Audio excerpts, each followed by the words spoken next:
الحمد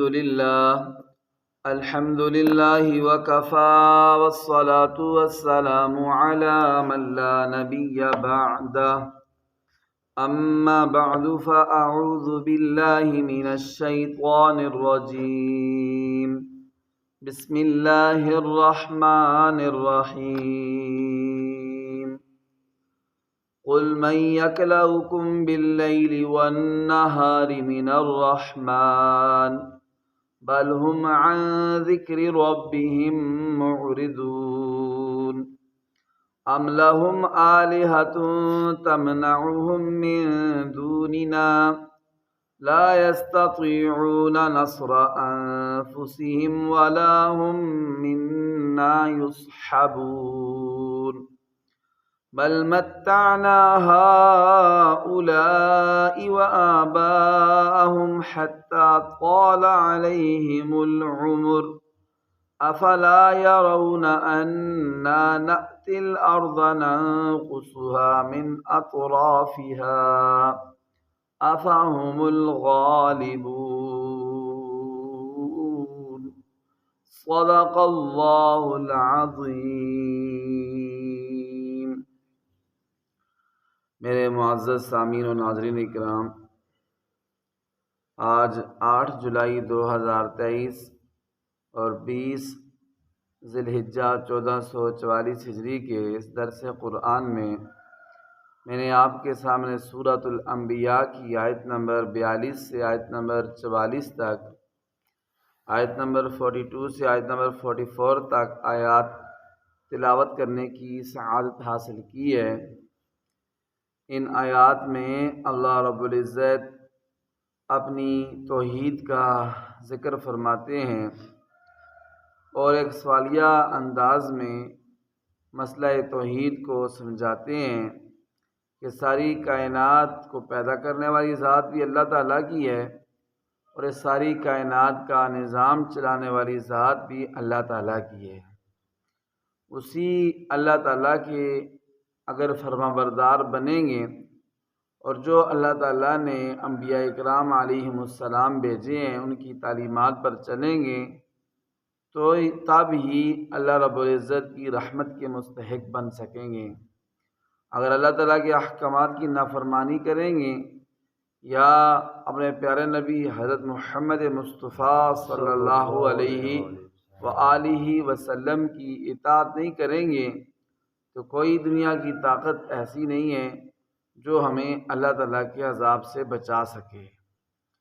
اسی کو اللہ تعالیٰ ان آیات میں پوچھتے ہیں، کیا میرے پیارے پیغمبر حضرت محمد مصطفیٰ قل من یکلؤکم باللیل والنہار من الرحمن، آپ کہہ دیجئے، اعلان کر دیجئے لوگوں کے سامنے، لوگوں سے پوچھئے کہ من یکلؤکم باللیل والنہار من الرحمن، رحمان ذات کے عذاب سے اگر رات کے وقت آ جائے جب تم سو رہے ہو یا دن کے وقت آ جائے جب تم اپنے کام کاج میں کاروبار میں مصروف ہو تو کون ہے جو تمہیں اس کے عذاب سے بچا سکے؟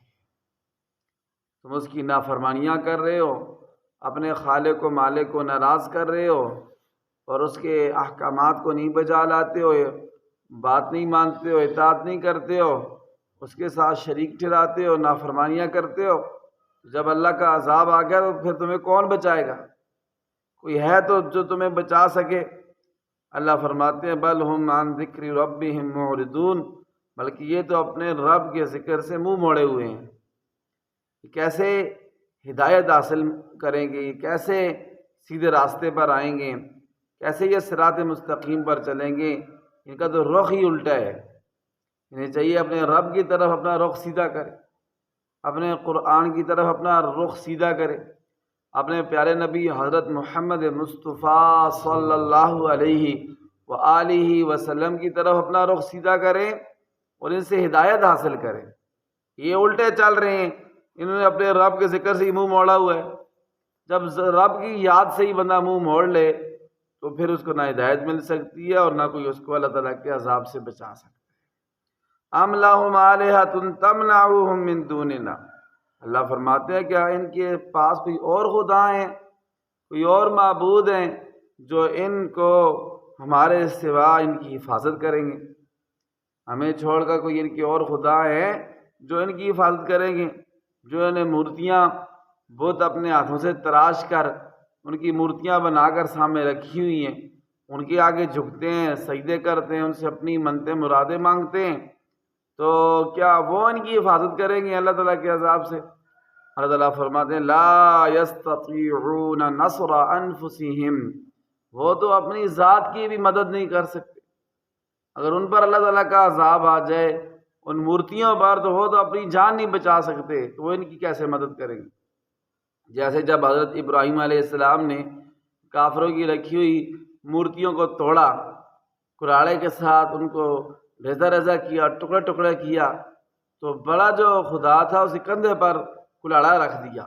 وہ واپس آئے تو پوچھنے لگے یہ کس نے کیا ہے؟ پتہ چل گیا کہ حضرت ابراہیم علیہ السلام نے کیا ہے۔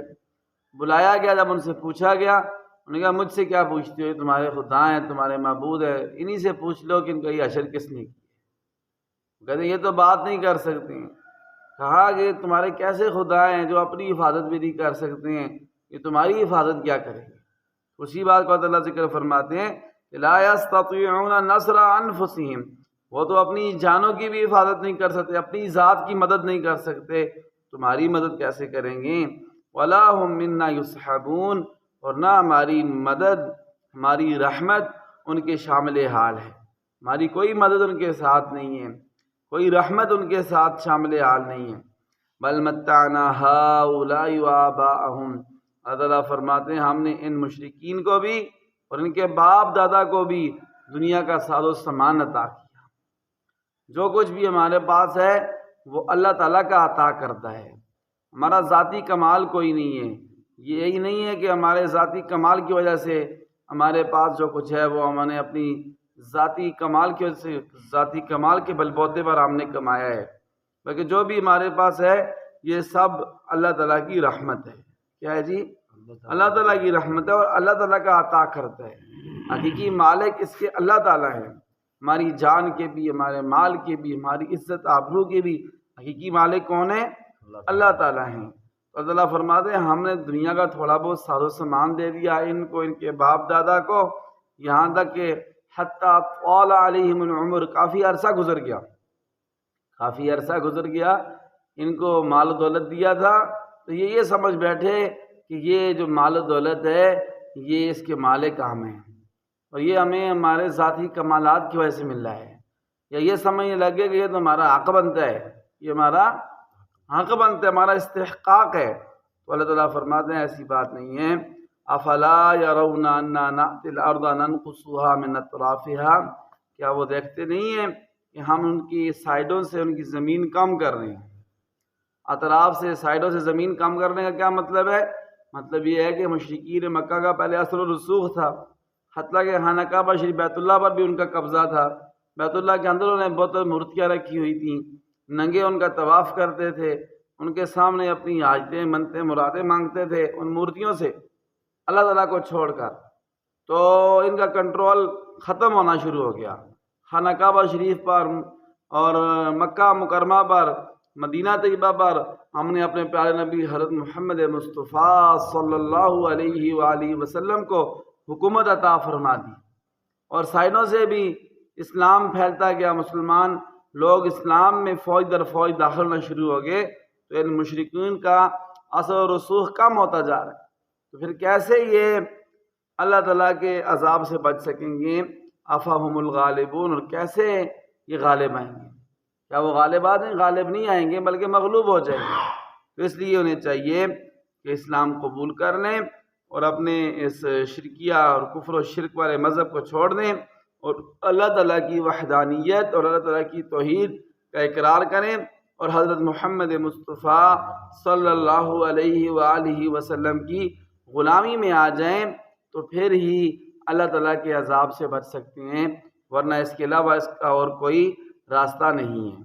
یہ ان آیات کی مختصر سی تفسیر تھی جو آپ کے سامنے ذکر کی ہے۔